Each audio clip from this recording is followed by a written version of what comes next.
Hi, everyone. I'm Sarah Shewey. I'm the founder and CEO of Happily, the largest network of freelance live and virtual event specialists in the United States. I actually have a degree in film and television production from the best school in the world for this, the University of Southern California here in Los Angeles. And funnily enough, I always wanted to be a TV or film producer. So I have formal training in it, and this whole transition into virtual events because of coronavirus has actually allowed me to sort of dust off some of the production skills that I was nurtured in at college, and also the experience of being kind of like this internet kid, growing up, with all the memes and the social media and all that good stuff. And also now this almost 20-year body of work that I have with experiential marketing and event production. I was actually one of the first dozen or so people at the TED conferences in the moment where they were taking their talks online. So yeah, I have this like really random background of experiences that uniquely qualifies me, I think, to come up with a sort of new approach to virtual events in this new medium that we're in. And I'm really excited to share it with you. And if you're interested in learning more, please check us out at happily.io/learning, and feel free to reach out to me. Happy to chat with you more about it and see what kind of really cool, wonderful things that we can do with this new medium that we're about to take over the world with.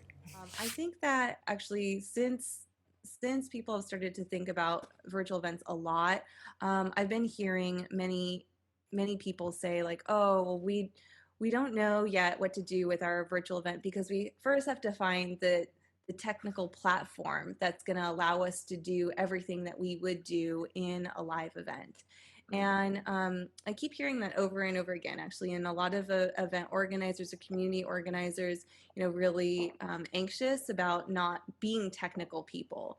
Um, but however, I think that like there are plenty of filmmakers who have no idea how to operate a camera, right? And producers who don't know how to do that.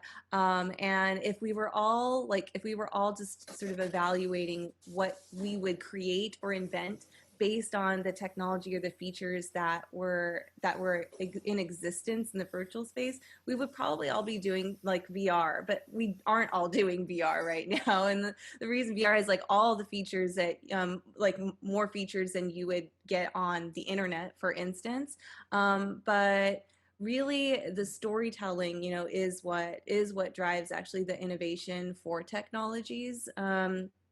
I don't think that it's the reverse. Sometimes you can like sort of like be really inspired by a technology platform and change your story so that it shows off that technology. But it really is, mostly the people who do that are people who are just really big fans of that technology or the companies who built them themselves. Really, we're here to build communities, and communities really get formed through storytelling as well as through repetitive engagement. So that's really what I'm looking at. And as I was thinking about sort of like let me share my screen here. How do we think about our virtual events here, like at Happily? Um, the way that I really think about it is it's sort of like one part movie making, one part meme making, and one part movement making. And Mm. this is I think what's the sort of secret weapon, or like the sort of alchemy that's required in order to have a really engaging virtual experience. And the reason why I think this is because I've been making and producing events for a really long time now. I think, definitely over a decade. And a lot of the things that I realize as we're taking our like 3D open world environment into the online space is that we're now competing when we bring our 3D world into a 2D space. We're not competing with like other events to like sort of make our things better. Like for instance, um, like if you are going to a wedding or to a conference or to a fundraiser, the only thing that you have to sort of like weigh the quality or production value of that wedding, conference, or fundraiser is other weddings and conferences and fundraisers, right? So it's a very like small insular world, that event space, as well as for attendees. It's sort of the world, the the bar to sort of beat is just other people that are doing kind of the same thing. However, when we're bringing our events into the digital space, into online, the things that people usually do and experience on a screen are games on their phone, right? It's Netflix, it's social media content creators. So the taste level, and the production value, what your attendees will experience, they're not weighing your virtual event, just your Zoom call against another Zoom call. Maybe subconsciously they are, but overall, they're weighing their experience on their screen versus their experience with other content creators from other screens.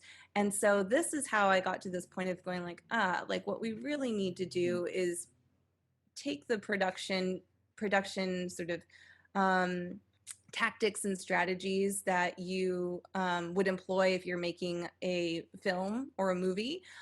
Take the production strategies that you would employ if you were trying to make a meme, since we are on the internet, right? And blend those as well with the production strategies of events.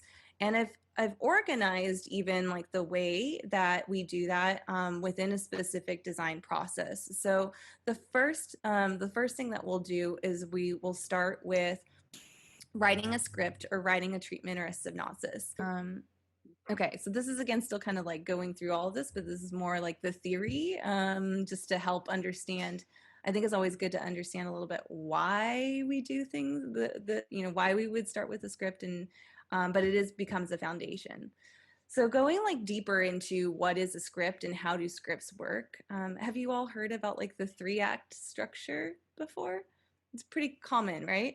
But just as a refresher, and I actually like take the script in 3-act structure just because it is common. So if you know this, it's also, if you don't know this, it's very easy to learn. But this is the journey, sort of the emotional journey, the classic emotional journey that all filmmakers have taken us on at some point. And the way things unfold when you're telling a story within a script is you first start by introducing the characters and also establishing like what is an event or an inciting incident that's like causing us all to be here together, and or causing these characters to be here together. I say us all because with virtual events we're including people into the experience because it's theoretically live, right? So that's the thing that's kind of interesting, a little bit different and interesting about virtual events as we're thinking about script making in movies, is that the audience like that's viewing, it's not a passive thing. They're also, being a part of this. So when we are writing our characters, you will write like, so let's say like Felipe, for instance, like, when you're writing your characters, you should have a character that is like you and your performance, right? And your artwork, but you should also make another character for another type of artist, right? And maybe if you can think of sort of, there's like 3 different types of artists or however many like different kinds of personalities, right? So maybe like you are like more like easygoing and like carefree, whereas there maybe like another type of artist is someone who is like extremely disciplined and technical and like has a certain way of doing things, right? And maybe their music, or maybe you want to think about characters as different sort of music genres or however that might be. And then your third character, your third character is going to be an audience member, and you might have different types of audience members as well. Mhm. So the first place to start would be to kind of like lay out like those characters, and then what is the reason why they're all coming together. So Leo, for you, it's very clear, right? Like, you, since you've Mhm. already done this kind of event before, you're going to have the same cast of characters, and the reason and the inciting incident is going to be the same, but the way that you present it now in this like sort of cyberspace is going to be a little bit, that's, we're going to bring your Mhm. creativity there, to really help make the sort of like make the setting and people's like understanding of where they're at online something that feels unique and special to your Mhm. community. Mhm. Okay, so then once we introduce the characters, then we're gonna actually start like moving into like what are the sort of new events, or like we're going to start introducing new ideas and new experiences at that point. So even if you are engaging, so for instance, Leo, even if you're engaging a community that's like it's the same like 100 people that come every year, right? But because you're doing a Mhm. fundraiser, often the times you're like bringing in new folks, right? So Mhm. that's why you want to still like introduce the characters, but then after you introduce the characters, now you're going to get into like what you would usually consider sort of the beginning of your event. So in this sort of like second act, you'll start to introduce like, okay, we're here to raise money for kids going to Latinx kids going to college, right? Mhm. So now, like, let's just say like you're gonna do an online marathon, whatever it might Mhm. be, as we figure it out. Um, Now that's like at the second act, that's when you start to introduce it. So first you're going to introduce, like maybe show stories of the actual kids Mhm. who need that scholarship, so that anybody who's never even heard about your organization before can Mhm. like know exactly where we're at, and then or exactly who's involved, and then you can say like, okay, and then this is the way that you can help these folks, Mhm. right? So this is where Mhm. we start to like build up and introduce the mechanics of the event and the experience, so that you can Mhm. get to this moment of climax, which is going to be our main call to action.